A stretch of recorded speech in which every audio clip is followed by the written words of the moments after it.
এত মিথ্যে কথা বলে। একটা বাচ্চা ছেলে যদি মিথ্যে কথা বলে, মা তাকে দুটো চড় মারে, পরে আদর করে দেয়। আর দেশের প্রধানমন্ত্রী মিথ্যে কথা বললে তাকে কি করতে হয়? তাকে ভোটের বাক্সে ভোটটা উল্টে দিয়ে জব্দ করতে হয়। এই ধরনের লোক দেশ বিক্রি করে দিয়েছে, জাতি বিক্রি করে দিয়েছে, ধর্ম বিক্রি করে দিয়েছে, মনুষ্যত্ব বিক্রি করে দিয়েছে। আমি পরিষ্কার আপনাদের বলছি, লক্ষ্মীর ভাণ্ডার যারা পান, আগে 60 বছর পর্যন্ত ছিল। মনে রাখবেন, কদিন আগে বিজেপির নেতারা বলেছে আমরা তৃণমূলকে হারিয়ে লক্ষ্মীর ভাণ্ডার বন্ধ করে দেবো। আমি ওদের বলে রাখি, তৃণমূল হারবে না। আর জেনে রেখে দিও, লক্ষ্মীর ভাণ্ডারে হাত দিতে গেলে তোমাদের হাতগুলো কি কি করতে হয় আমার জানা আছে। লক্ষ্মীর ভাণ্ডারের মায়েরা, বোনেরা, 60 বছরে বন্ধ হবে না।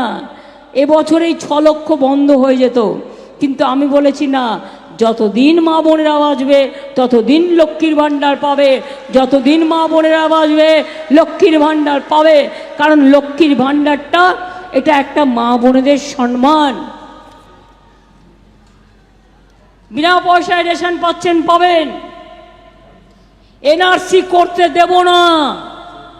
আসামে 19 লক্ষ হিন্দু বাঙালিকে বাদ দিয়েছিলেন, মুসলিমদের তো দিচ্ছেনই, ওদের তো কন্টিনিউয়াস গালাগালি দেন। হিন্দু বাঙালিদেরও বাদ দিয়েছিলেন। এতই যদি হিন্দু হিন্দু করেন তো হিন্দু বাঙালিদের বাদ দিলেন কি করে? মতুয়াদের প্রতি যদি এত ভালোবাসা, তাহলে কেন নিঃশর্ত দিচ্ছেন না অধিকার? কেন আপনি এম্পাওয়ারমেন্ট গ্রুপ করেছেন?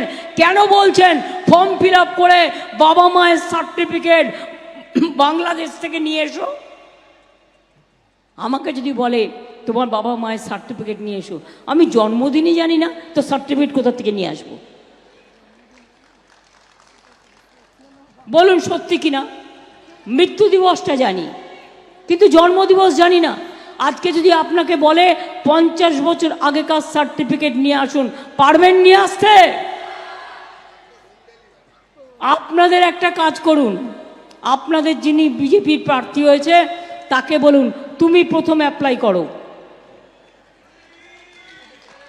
তুমি কেন অ্যাপ্লাই করছো না? কারণ বিদেশি হয়ে যাবে। নিজের বেলায়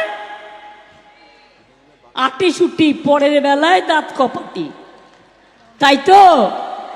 নিজে করবে না, নিজে করলে বিদেশি হয়ে যাবে। তা আপনি কেন করবেন? কেউ জমা করেনি, দুজন বাইরের লোককে নিয়ে এসে সারা ভারতবর্ষে জমা করেছে। কেউ করেনি, তার কারণ যারা আইনটা জানে, যারা দেখেছে, তারা দেখেছে যে এরা কি ডেঞ্জারাস।